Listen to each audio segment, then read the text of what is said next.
Imagine um continente vasto e vazio. Uma terra de mamutes gigantes e tigres dentes de sabre. Quem foram os primeiros humanos a pisar neste mundo selvagem e indomável? Por décadas, essa pergunta cativou cientistas e historiadores. A história dos primeiros americanos é um grande mistério, montada a partir de fragmentos de pedra e osso. Por muito tempo, os personagens principais dessa história foram um povo conhecido como Clovis. Eles apareceram em cena há cerca de 13 mil anos, deixando para trás um rastro de pontas de lança distintas e lindamente trabalhadas por toda a América do Norte. Esses artefatos eram tão difundidos e tão habilmente feitos que surgiu uma teoria poderosa. O povo Clovis foi o pioneiro das Américas. Essa ideia, conhecida como o modelo Clovis I, era simples e elegante. Ela pintava um quadro de um único e pequeno grupo de caçadores habilidosos que cruzaram uma ponte terrestre da Sibéria para o Alasca.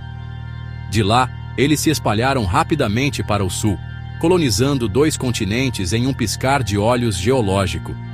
Suas ferramentas de pedra exclusivas, as famosas pontas Clovis, eram sua assinatura, um cartão de visitas encontrado de costa a costa. Por muitos anos, essa teoria dominou nossa compreensão da pré-história americana. Era ensinada nas escolas e apresentada em museus como o relato definitivo de como o Novo Mundo foi povoado. O povo Clovis era visto como os ancestrais de todas as populações nativas americanas subsequentes, os pais e mães fundadores de um hemisfério inteiro.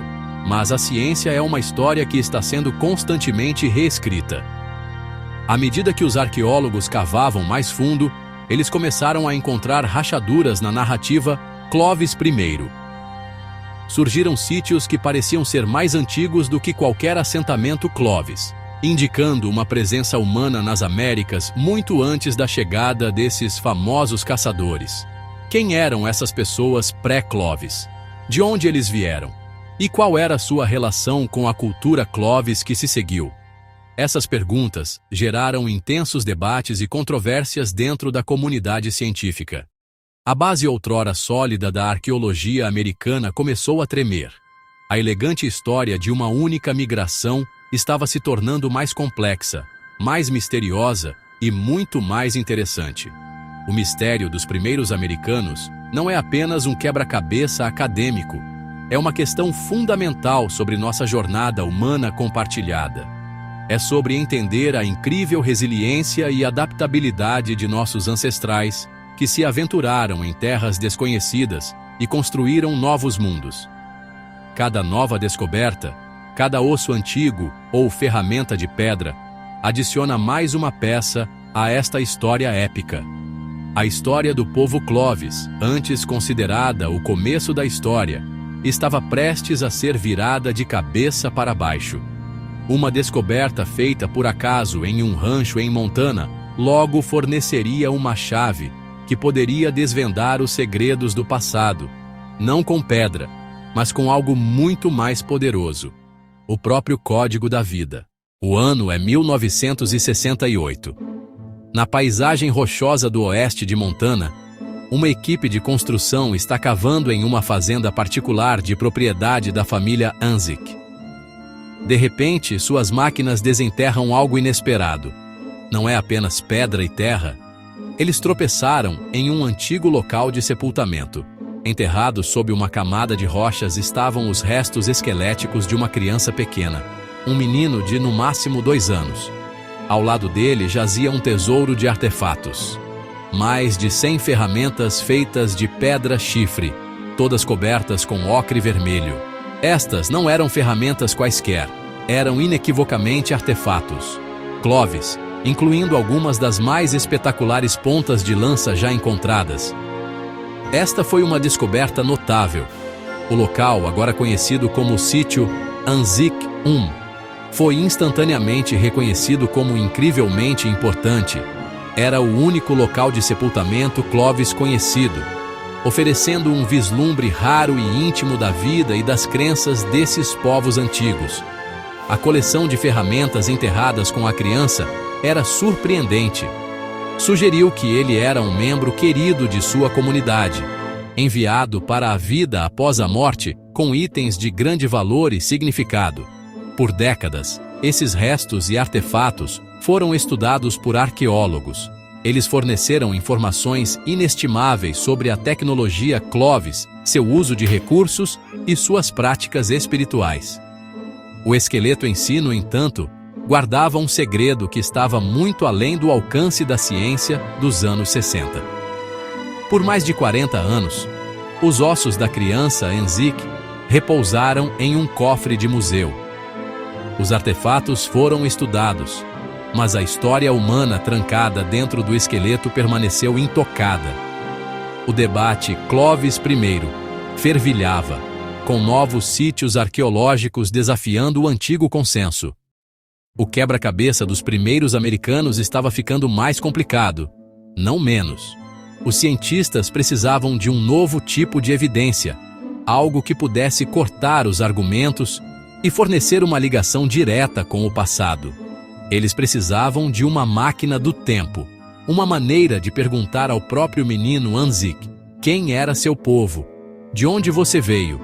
Mal sabiam eles, a chave para essa máquina do tempo jazia adormecida em seus próprios ossos.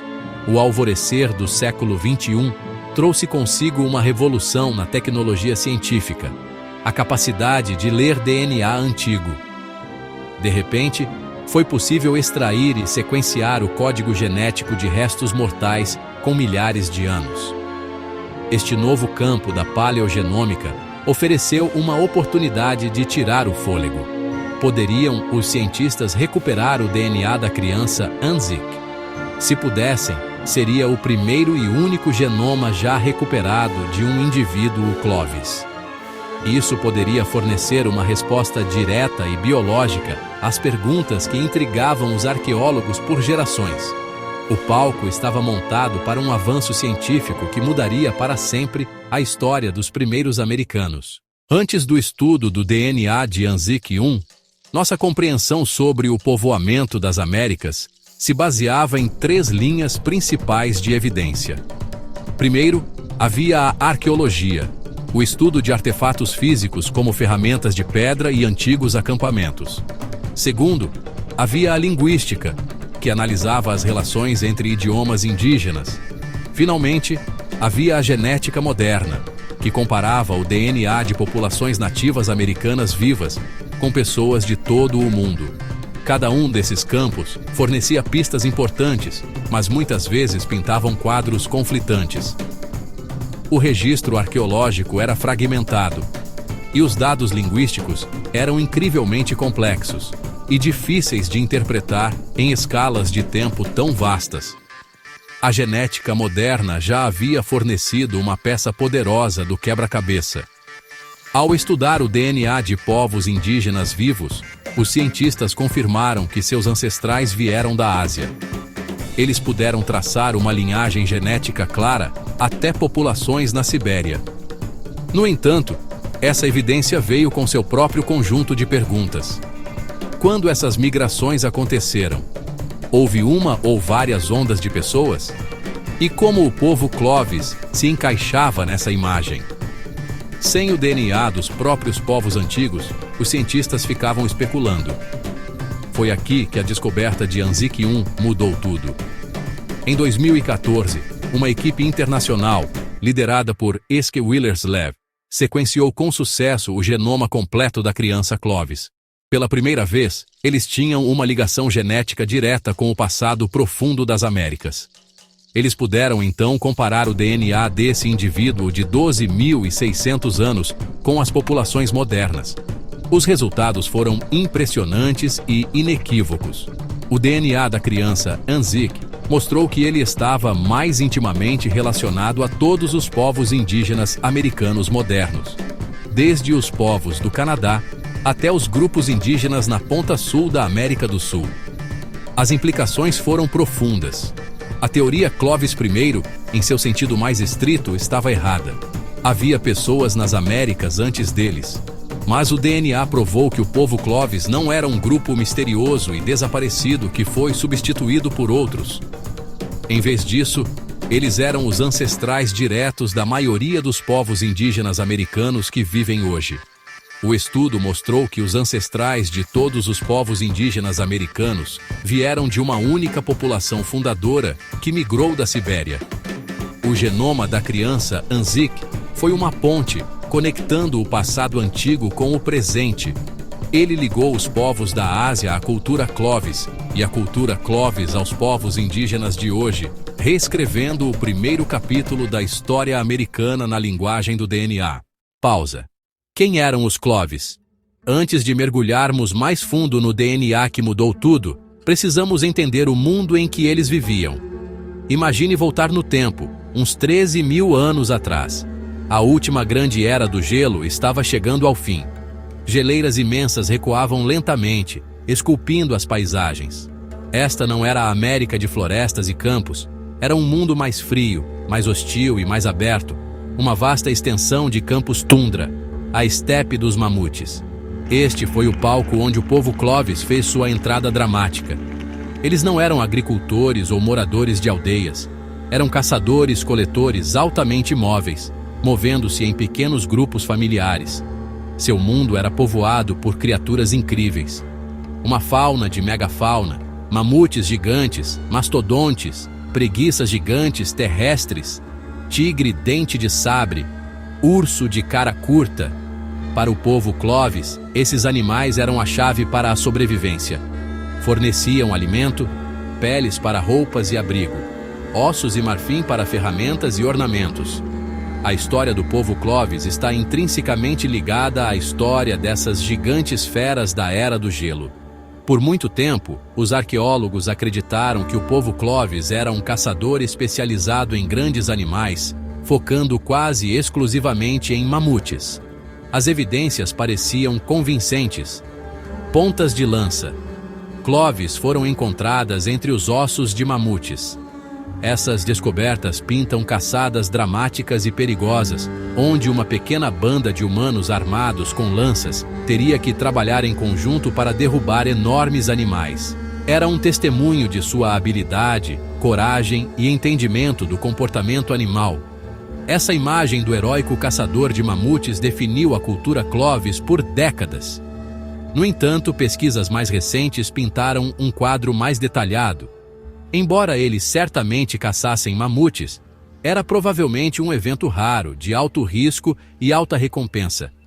Análises modernas de seus acampamentos e ferramentas mostram que sua dieta era muito mais ampla e flexível.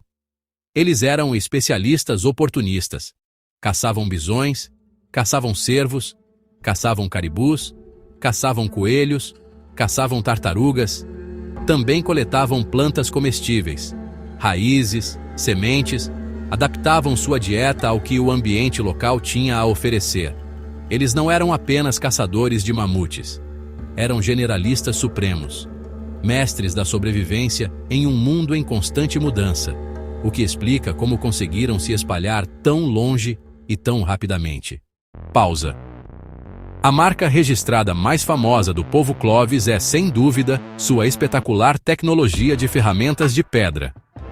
No coração de seu kit de ferramentas estava a icônica ponta Clovis. Agora, isso não era apenas uma ponta de flecha grosseira. Era, honestamente, uma obra-prima da engenharia da Idade da Pedra. Tipicamente grande, em forma de folha e incrivelmente afiada, a ponta Clovis é definida por uma característica realmente distintiva: um sulco central, ou ranhura, removido da base em ambos os lados. Continuando. Este sulco era uma inovação bastante inteligente. Ele permitia que a ponta fosse firmemente presa a um cabo de lança de madeira ou osso, criando uma arma robusta e mortal, capaz de penetrar as peles grossas da megafauna da Idade do Gelo. Fazer uma era um processo complexo, de várias etapas, que exigia imensa habilidade e um profundo conhecimento da pedra. Mas a arte não parava nas pontas de lança. Um kit de ferramentas Clovis típico era um arsenal versátil e portátil, absolutamente essencial para uma vida em movimento. Havia lâminas longas e afiadas que podiam ser usadas como facas para esquartejar animais e cortar peles. Eles faziam raspadores de várias formas para limpar a gordura e a carne das peles.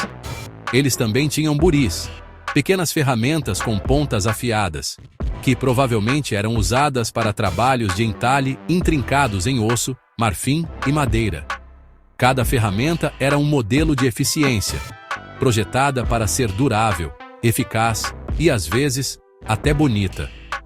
Além da pedra, o povo Clovis também era hábil em trabalhar com osso e marfim, materiais que estavam prontamente disponíveis dos animais que caçavam. No sítio Anzique I, por exemplo, arqueólogos encontraram não apenas ferramentas de pedra, mas também notáveis varetas com ponta chanfrada feitas de osso. O propósito exato desses itens ainda é debatido, mas eles podem ter sido partes de seu sistema de arremesso de lanças, conhecido como atlateu, ou talvez serviram como ferramentas especializadas para endireitar cabos de lanças. Eles também esculpiam contas e outros ornamentos pessoais de osso, sugerindo uma dimensão simbólica e artística em sua cultura. Essas ferramentas orgânicas são encontradas com menos frequência do que as de pedra, simplesmente porque não se preservam tão bem ao longo de milhares de anos. A incrível consistência do design das ferramentas Clovis em todo o continente norte-americano é, honestamente, um dos aspectos mais surpreendentes de sua cultura. Uma ponta Clovis encontrada na Nova Escócia é quase indistinguível de uma encontrada no Arizona. Isso sugere um sistema poderoso e difundido de conhecimento compartilhado. As técnicas para fazer essas ferramentas eram transmitidas meticulosamente de geração em geração e se espalharam rapidamente por uma vasta rede de pessoas. Essa tradição tecnológica foi a cola que manteve sua cultura unida, uma identidade compartilhada escrita em pedra, que lhes permitiu conquistar um novo mundo. Representa um dos primeiros grandes padrões tecnológicos da história humana.